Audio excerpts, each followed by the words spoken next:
Welcome to the show. My name is Tony Glasgow, and I'm your host. And today, I'll be talking with Cliff Hill, a recruiter in the Southeast area. And he's going to talk to us about what he's doing right now, what he's getting into. But first, I just want to talk about the featured business, which is Brits Kicks. And I've mentioned them before. If you go to their Instagram page, it's in the link. You can see all the fabulous work he does and all the things that he can do. And he's got a pretty creative mind. But if you've got a creative mind also, he can set up anything that you want. So just get in touch with him. His name is Stephen Brits. So get in touch with him for anything that you may need. And right now, I want to go ahead and bring on Coach Cliff and let him talk about what's going on. How you doing this evening, Coach? I'm good, man. How are you? Doing all right. Just had a day of work. Now I'm getting ready to wind down a little bit and talk to you a little bit. So why don't you go ahead and just introduce yourself to the listeners and just let them know what you're doing and kind of a little bit of what you're getting into right now. So like you said earlier, my name is Cliff Hill, and what I do, I work with recruits and I take them through the recruiting process. And I advise them along the way, and we look at different things. One of those things is NIL, but we also really look closely at the rosters and the coaches and the schools that they're looking at. They and their family always make the final decision. I try not to sway. I just try to give them the most options possible. And if the NIL is involved, and typically it is, I try to get all the schools on the same page so that the kid can pick what school he wants to go to because he wants to be there, not because he's getting paid more by one school than another. Yeah. So do you come across that a lot?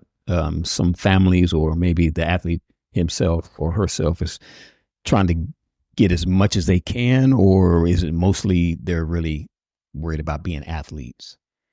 Well, so it's changed so much in the past really year that, so it depends on the athlete. The average NIL deal is $8,000 to $15,000. People think it's crazy numbers. Now, I have been very fortunate, and I work with a number of players that some of them are rated number one at their position in the country. So their deals get much bigger. So the difference in what one school may offer compared to another could be massive in a deal like that.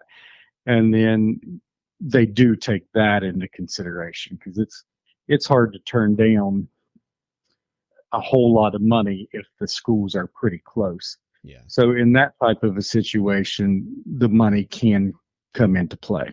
Okay. So have you seen the opposite end of that? Have you seen a top level athlete turn down a lot of money just because he wanted to go to the school of his heart, the school of his choice? I have. Mm-hmm. Yep. I saw one kid turn down 6 figures to go to the school that he had his heart set on going, and he'll play in the NFL someday, or he should. And he felt like that school could get him there better than the other schools, and he really liked the coach and the roster and stuff like that. So yes, they do still do that. It's tough. A lot of these are young kids, and the majority of them are not wealthy kids. So when people are talking about whole lots of money, it's easy to get caught up in that. But yes, some of them still do pick the school because that's really where they want to be, and they turn down large amounts of money from other schools. Yeah. So a lot of talking just in the past few years, of course, NIL has just come to light. Were you in the game already before NIL, or did you just come in after all that happened? So I've been involved in football on and off my whole life. Like, I've coached college football 20 years, or high school football 20 years ago. My cousin, he was a first team parade All-American in high school in 1986. So I watched that process go down. So I've always been around it, but then, I had a profession for 22 years where I was full time, and um, I had some clinics, and one of the things we did, we treated athletes, and then I also did real estate development deals, and so I was negotiating all the time. So when I sold out of those things, I retired, and then I retired about 2.5 years ago and started getting into this. So I got into it right at the very beginning of the NIL process. Okay. So do you think that was your advantage or disadvantage? Just because there was a build up to it, of course, but do you think just coming in fresh that you had a better lens on what was happening or how to handle the schools and the athletes? So since I've been involved, everybody calls it the Wild West. So I don't know what it was like prior to that. I watched my cousin go through it and a couple other kids that I'd coached in high school go through it, and it was a much simpler process. And now it is a very complicated process, and there's lots of moving parts. And if you're one of the top players, it is very difficult process to go through, which is, why there is a spot for somebody to help you go through that and to try to get you to make the best decisions about it. So I think by not being in it to it before was an advantage for me, because the whole time I've been into it, I've been learning constantly. Different court rulings change all the rules. Different things that have happened over the past 6 to 9 months has changed everything. And I think if I was in it before, I wouldn't have maybe stayed up on it like I have. Yeah, yeah. So you're saying that even since it started, there have been court rulings that have changed everything, or was that leading up to it? Yeah, there has been complete massive ones. For instance, used to the kid had to be on campus prior to even negotiating out a deal. So, okay. that was not in favor of the kid at all. That was, you're already on campus. So if you didn't like the deal, you were going to burn a year one way or the other. But now, it works a lot different, and it's a lot better process, and it's evolving again to now where they're going to more of a profit sharing, a revenue sharing mode like the NFL does. And that'll kind of change the rules again, and it'll put more structure into place and kind of put a salary cap into place. So that will be much more controlled than what it has been the last year. Does that mean that, is it more like a profit sharing? Is that more like a tiered structure as far as the year of the athlete or the talent of the athlete? Well, so the money is all based on how bad they want someone to play for that school and what position that they play. For instance, the quarterback is worth a whole lot more than a center is. But if you're an exceptional center, then you can still demand, a whole lot of money as well. So what it's kind of going to now is, with the revenue sharing, the schools in the SEC and the Big Ten will be expected to spend about $25 million a year on scholarship kids and for their NIL. But now that is all scholarship kids. That's basketball and everything. Now the vast majority of that 25 million, probably 17 to 20 million of it will go to the football team. And then you'll kind of work off like if you were an NFL team and you have so much that you could spend, and you have to kind of stay under that salary cap. Okay. So how does it, because, this is all new to everyone, pretty much everyone, except for the people like you that are in it and some of the athletes that's gone through. So the NIL money, does it just come from outside donors or boosters? It's money from the school as well, right? So right now it comes from what's called collectives, and the collectives are groups of boosters, and they bring in money, and then what they'll do, they'll set it up to where, a kid may have to do speaking engagements or appearances, or there's things that they have to do. They don't just give them the money. Yeah. And they'll sign a contract with them for typically a year at a time. And then whatever money they're going to get once they do what they're supposed to do for that month, then they would receive a payment. Okay. All right. So overall, do you think it's a good deal for athletes and schools, or do you think it's the start of a downfall? I know that's your profession, but what do you think about the NIL deal? So so what I tell people to keep in mind, there's about 11,000 kids that play college football on all the teams. And there's a little bit more than 300 of them that will go pro. So a lot of these kids, it's the only money they'll ever get paid to do something that they're exceptional at. Mm-hmm. So I personally, I hated it when it first came out. I thought it would ruin the game, but it is really impacting kids' lives. Yeah. And what I try to do with my guys is, so there's different forms of NIL. There's the NIL you get from the collective, and then you can also get NIL from brands. For instance, American Eagle or Under Armour or Nike or any of those brands can also do a deal with you. Mm-hmm. So what I try to arrange it with my guys is that they save all the money that comes from the collective, and then they live off anything that comes from the brands. Because what I want them to do is, when they get out of college, that they have that nest egg and a degree, so that it's not just a good time for 3-4 years while they're at college and all the money's gone, but they can use that to, start their lives with and have a degree in their hand. Right. That's smart.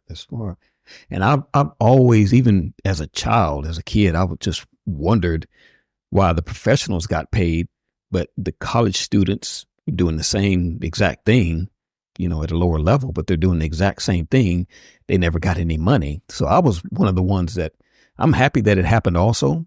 But I've talked to a lot of people that think that, there are a lot of downsides to it, but I think there are more upsides as far as, like you said, some of the lower income students that come in and they have a chance to get a little bit of money, a little bit of exposure, some things for their family. So I think overall it's a good thing. So, well, it was hard not to give the guys out there, taking the beating something when you're paying coaches millions of dollars a year. Right.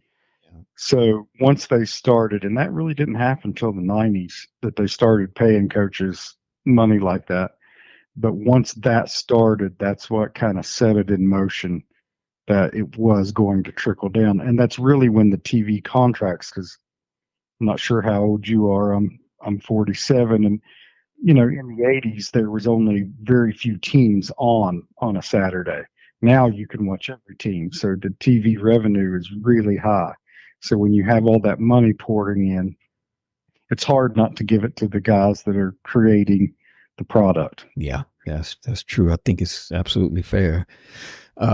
So I'd like to switch gears a little bit and talk about the other side of it, as far as high school athletes that are trying to get noticed at camps, because it's a very, very thin line, because schools are looking for certain positions, they're looking for a certain height, they're looking for a certain skill.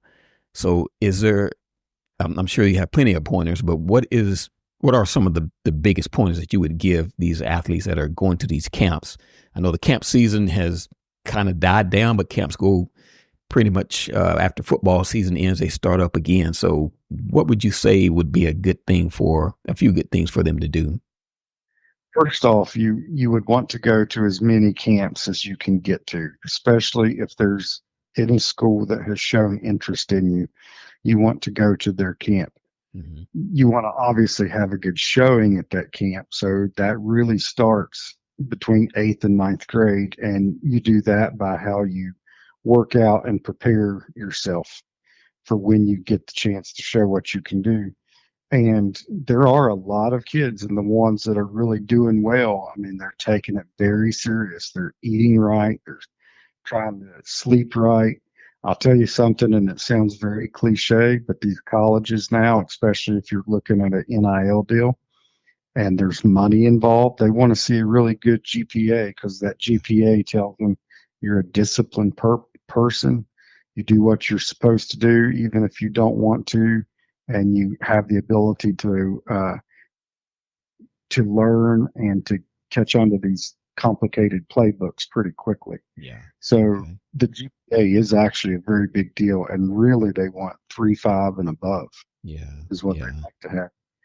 But Okay. the main thing is just get out there and do the camps. Try to get as many camps as you can. Okay. So leading up to the camp, you said eating, sleeping correctly, the grades, performing at the camp. What about after the camp? Are there any rules? I know there are. There are rules where there are times where the coaches can and cannot talk to you. But what is the standard for communicating? Is it a monthly thing? Is it Well, at so all? there's a calendar. And actually, right now we're in what's considered a dead period, to where the college coaches really can't have the kids on campus or evaluate them and stuff like that. And that goes on and off throughout the year. And you kind of have to do that. It gives the coaches a break. It gives the kids a break.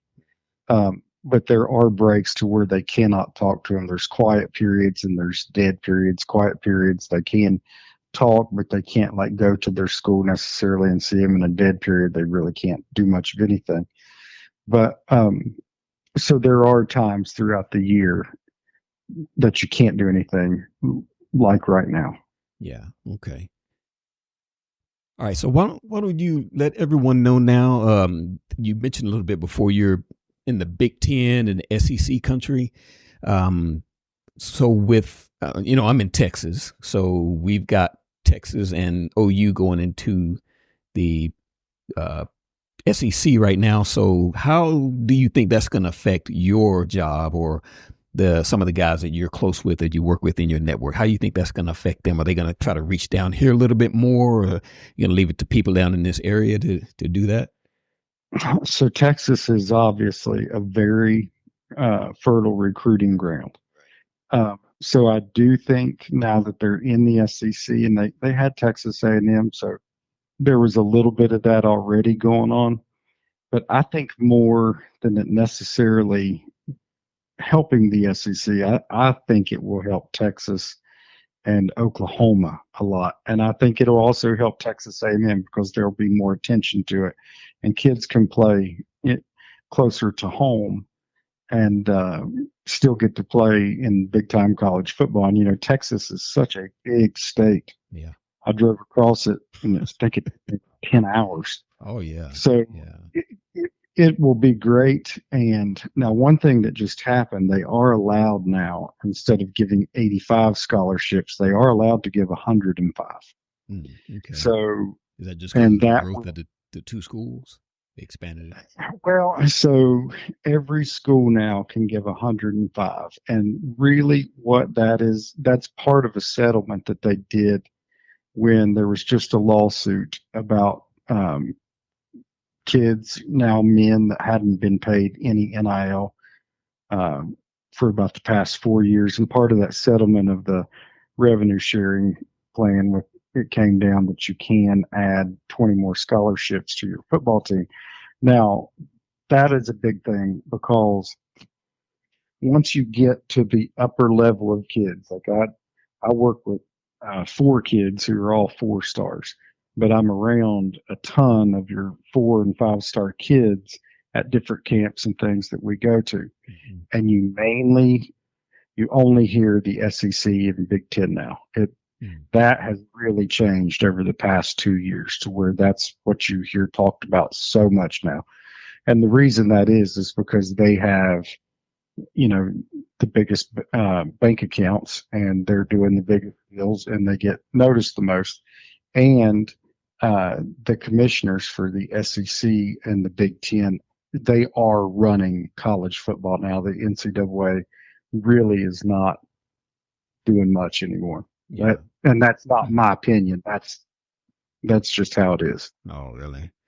Yeah, those Yeah. are some truly power conferences if they're overriding the NCAA like that. But I mean, if you just look at the past accomplishments that they've had in the past decade, past 20 years, it's kind Well, of and makes what sense. has happened? Yeah, what has happened with some of these court rulings? They basically said, well, it's you have to follow these rules. There's no special exemption for you, and you can't enforce these other rules. So when they said that, that pretty much stripped the NCAA of a lot of their power.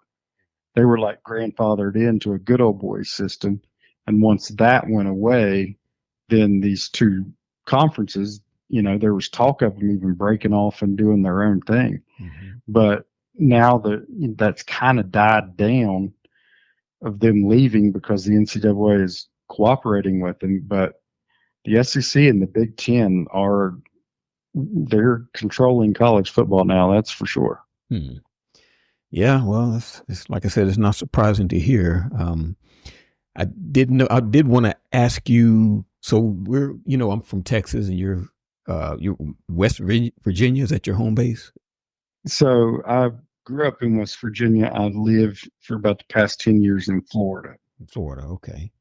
So I'm pretty much, a lot of people know about the Texas OU rivalry. I guess that's a nationwide thing, but are you familiar with the Texas A&M and Texas rivalry as well? Oh, absolutely. Yeah, okay, that's good because people are happy that's getting back together again. And actually, yeah, I am too, because I'm an old school guy. You mentioned you're 46. I'm probably about almost 10 years older than you. So I have that nostalgia about football in general. And when those rivalries go away and they're not there anymore, it just feels like there's just something missing. And then this has come back. And I was worried about the Texas OU rivalry going away, but that's been still intact. But this Texas and A&M thing is, I'm happy that's back together again. Do you think the SEC country will take a hold of that, or you think it'll just be like a Texas thing? Absolutely. Mm-hmm. I do. I think they will for sure. The one thing about the SEC fans is they are very proud of their conference. Yeah. So anything that brings notoriety and attention to their conference that is good, they do a really good job of embracing it. And so, and when you go to these SEC conference games, and the Big Ten is awesome too. You got Michigan and Ohio State, but these SEC conference games are fantastic, and the crowds are absolutely unlike anything I've ever seen. And it's so loud.